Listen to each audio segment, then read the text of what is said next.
Eu sou Maria Dirce Ribeiro Gontijo, meu apelido é Didi, eu sou professora de História da Rede Pública de Minas Gerais. Hoje nós vamos estar vendo aqui nessa aula de hoje a primeira república no Brasil.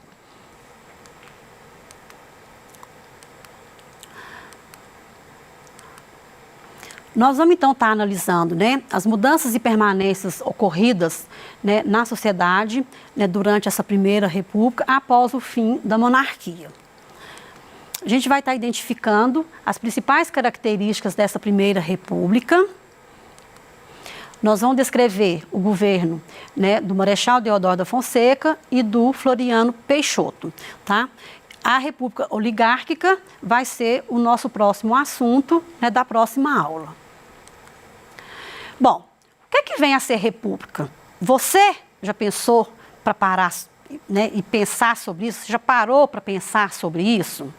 A palavra república, ela significa muito para a gente e às vezes a gente não para pensar, tá? Ela então deriva, de uma palavra latina, que quer dizer res pública, que significa o quê? Coisa comum, ou seja, coisa pública. Então, a palavra república nos remete o quê? A uma coisa pública que todos deveriam ou devem ter acesso. A origem desse sistema republicano está lá na Roma Antiga.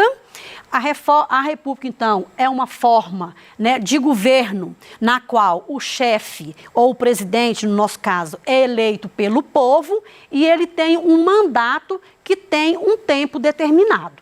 No caso nosso aqui do Brasil atual, é mandato de 4 anos e que esse presidente pode ser reeleito mais uma vez por 4 anos, tá? Mas então isso significa que a duração é limitada. Bom, quais então que são as fases dessa primeira república?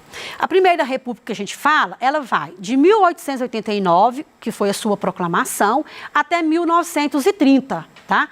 Só que dentro dessa primeira república, a gente coloca que a gente tem 2 situações. A gente tem uma república, que é feita pelos militares, que a gente vai chamar de república, da espada, que vai de 1889 a 1894. E a própria palavra já fala espada, porque, na verdade, ela vai ser uma república feita por 2 militares. E de 1894 a 1930 é a chamada república oligárquica, ou é aquela república que foi feita pelos grandes fazendeiros existentes no Brasil, que, como eu já falei, vai ser assunto da nossa próxima aula. Bom, a República da Espada, então, foi um período que foi governado por 2 militares, o Marechal Deodoro da Fonseca e o Floriano Peixoto. Bom, existia uma disputa para ver qual que seria o melhor modelo para a gente implantar aqui no Brasil, ou seja, o modelo republicano, qual que seria que a gente deveria seguir para manter aqui. Aí, então, tinha um que defendia um modelo que era o centralizador, e esse modelo é o que era defendido pelos militares. Mas, em contrapartida, nós tínhamos um outro grupo que defendia o modelo de governo federalista, onde os estados teriam autonomia e seria defendido pelos civis. Que seria por quem? Por nós próprios, pelas pessoas que seriam eleitas para estar falando em nome do povo.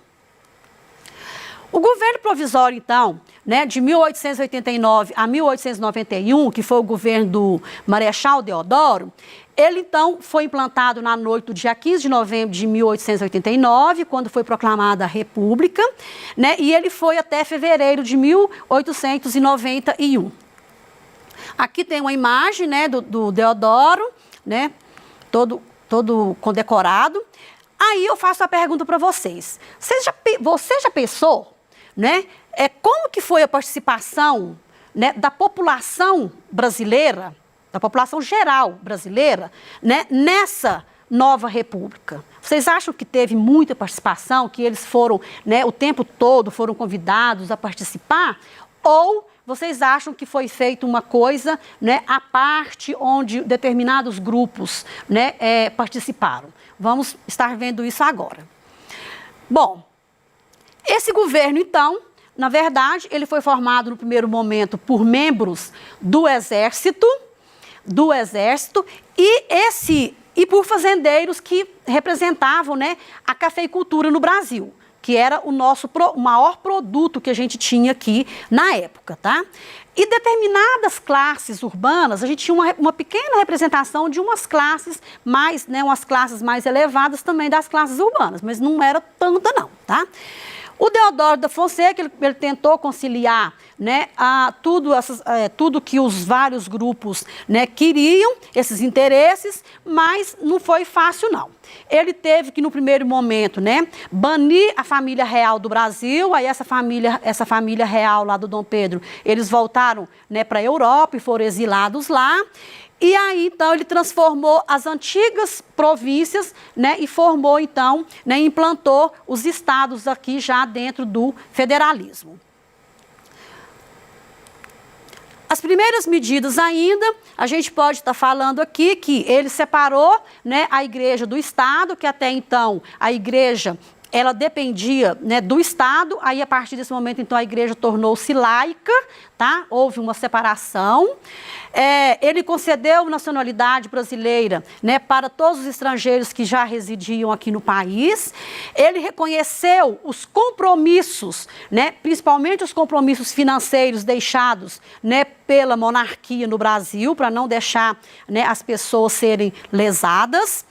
Ele adotou uma nova bandeira, né, que inclusive eu mostrei essa imagem lá na última aula para você, né, convocou uma Assembleia Constituinte para estar escrevendo, né, uma nova Constituição para o Estado brasileiro.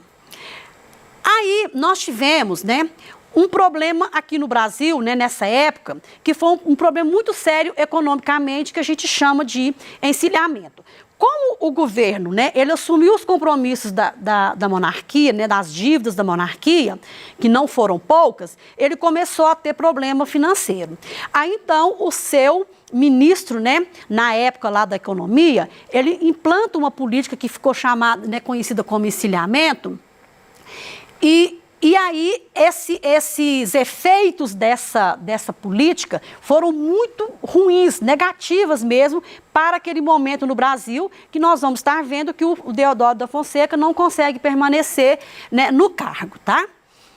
E quem era o seu ministro das Finanças era o Rui Barbosa. Aqui tem uma imagem mostrando a questão do encilhamento. Aí, então, o que seria esse encilhamento? Né, devido ao déficit, né, da balança lá que ele assumiu da monarquia, né, ele tinha que aumentar as suas exportações e deixar de importar tanto como eles importavam. Né? Isso daí para quê? Para fazer a balança ficar favorável para o Brasil. O ministro da Fazenda, então, adota essa política, que foi chamada de encilhamento, que ele vai fazer o quê? Ele vai emitir, né, dinheiro, tá certo? Ele injeta dinheiro, né, no mercado para tentar sanar essas dificuldades que estavam acontecendo aqui e para alavancar a produção industrial aqui no Brasil. Esse grande volume de dinheiro, ao invés dele ajudar no que o Rui Barbosa pensou, né, que era alavancar essa industrialização, ela, na verdade, gerou foi o quê? Uma desvalorização da moeda, tá certo? E um surto inflacionário.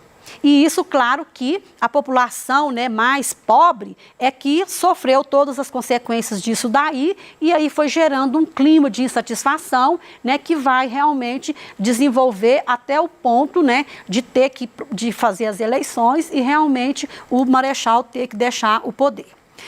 Houve, então, né, essa especulação financeira, o uso de empréstimo, né, para compra de ações e empresas fantasmas na Bolsa de Valores começou a acontecer, isso porque alguém precisava lucrar, que eram esses grandes fazendeiros e os industriários, os pequenos industriários da época. Aí, então, essa política do encilhamento, ela fez tanto barulho, né, aqui no Brasil, né, nas bolsas de valores, que ela ficou conhecida com esse nome de encilhamento, por causa da questão do encilhamento dos cavalos lá, né, nos aras, quando tinha as competições, tá certo? E isso significava um sinônimo de jogo, de aposta, de especulação, realmente aqui, né, no Brasil. Ele, então, colocou a Constituição de 1891, ela tinha dois projetos distintos, um era dos militares positivistas, que eram os homens de fardas, e o outro que era dos republicanos históricos, que eram, né, quem queria um governo descentralizado e pregava a volta dos militares para os quartéis.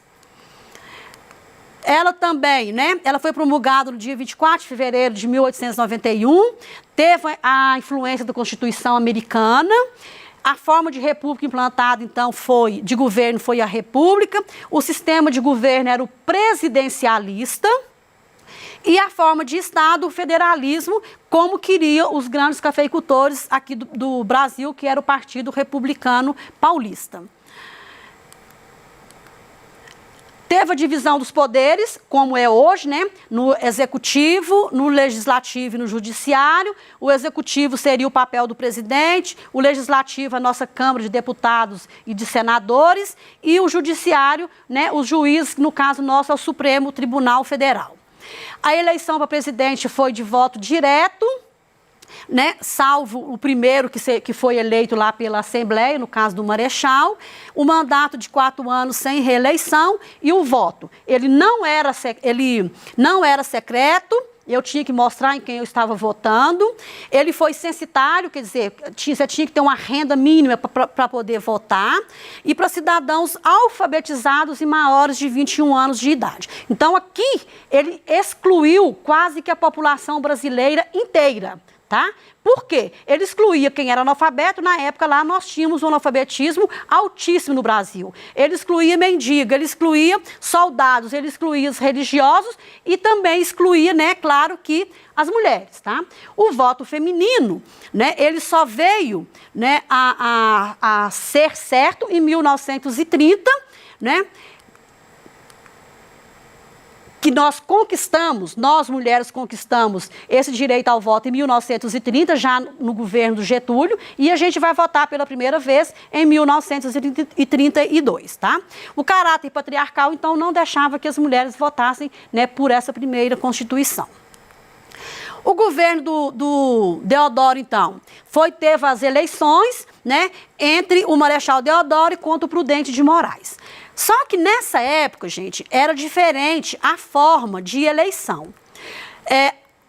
A vice-presidência e a presidência eram eleições desvinculadas. Eu votava, por exemplo, na chapa, eu podia votar no presidente e no vice-presidente, tá?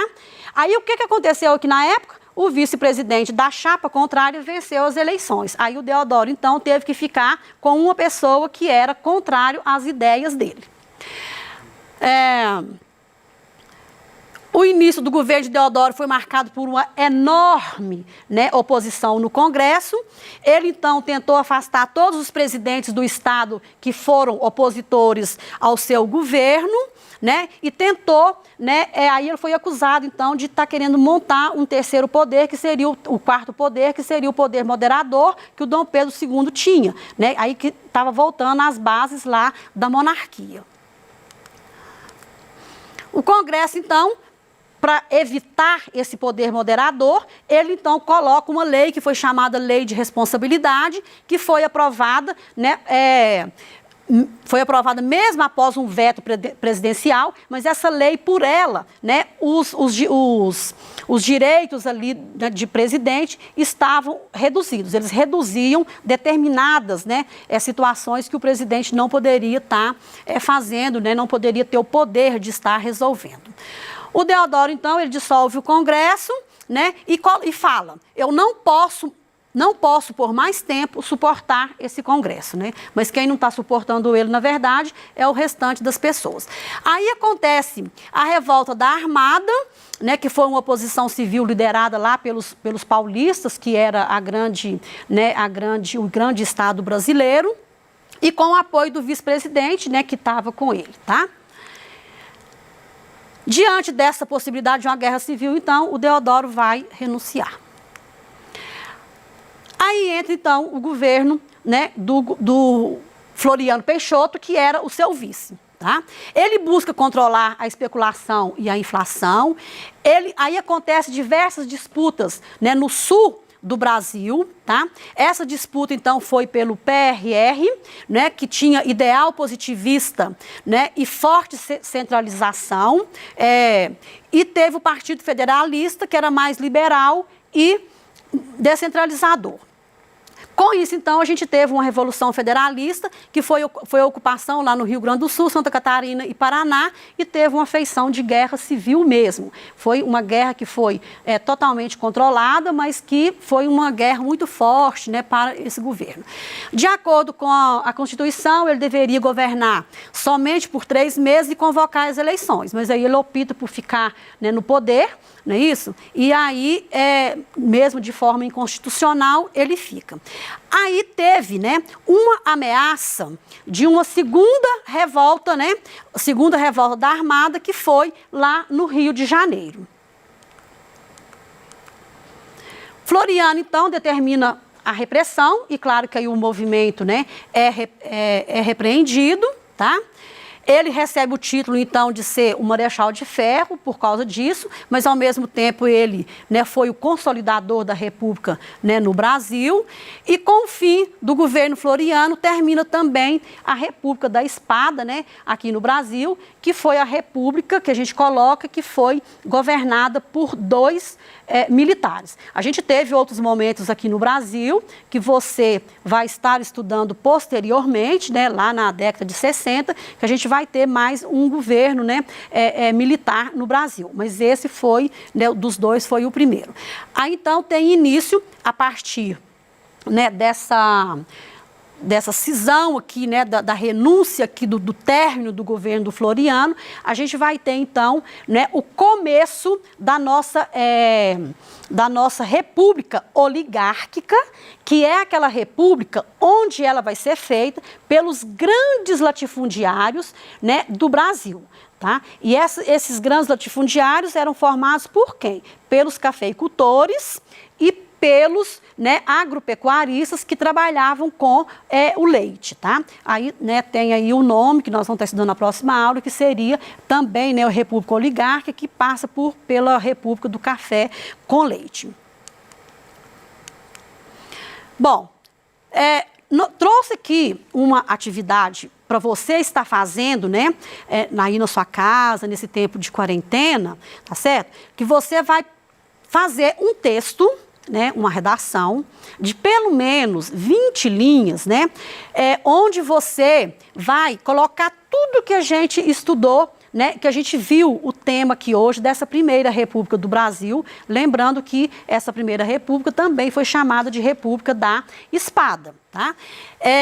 Eu trouxe aqui, ó, umas palavras, né, os nomes dos presidentes aqui, né, para que você não esqueça de estar inserindo nessa sua redação, né, pelo menos, né, alguns desses termos ou dessas palavras aqui que eu sugiro para vocês, mas, claro, existem inúmeras outras, né, possibilidades de você estar escrevendo, até porque eu te sugiro, né, estar pesquisando, né, mais, vá até a internet, tem muitos vídeos legais, né, que falam sobre essa primeira república no Brasil, para você aprofundar um pouco mais e quando você retornar para a sua sala de aula, você está dando conta e poder discutir efetivamente, né, com o seu professor, com os seus colegas, sobre a importância dessa primeira república para o desenvolvimento do país, do Brasil, que nós temos hoje. Eu estou sugerindo para você,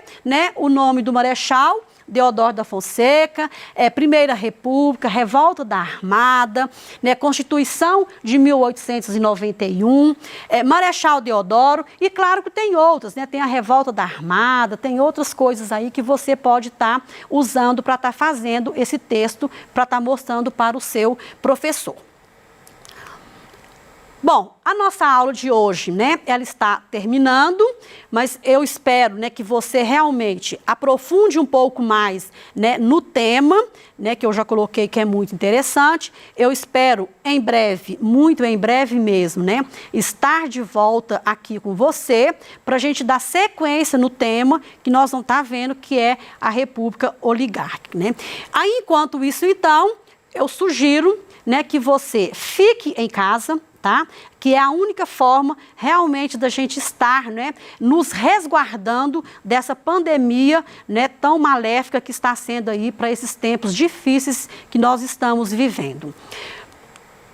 Espero, né, que eu tenha contribuído, né, um pouquinho com a aprendizagem, né, com a sua aprendizagem, tá bom? E que na próxima aula, então, a gente vai estar vendo a República Oligárquica, ou seja, a República dos grandes fazendeiros aqui no Brasil, e eu espero que em breve a gente esteja junto novamente. Um abraço.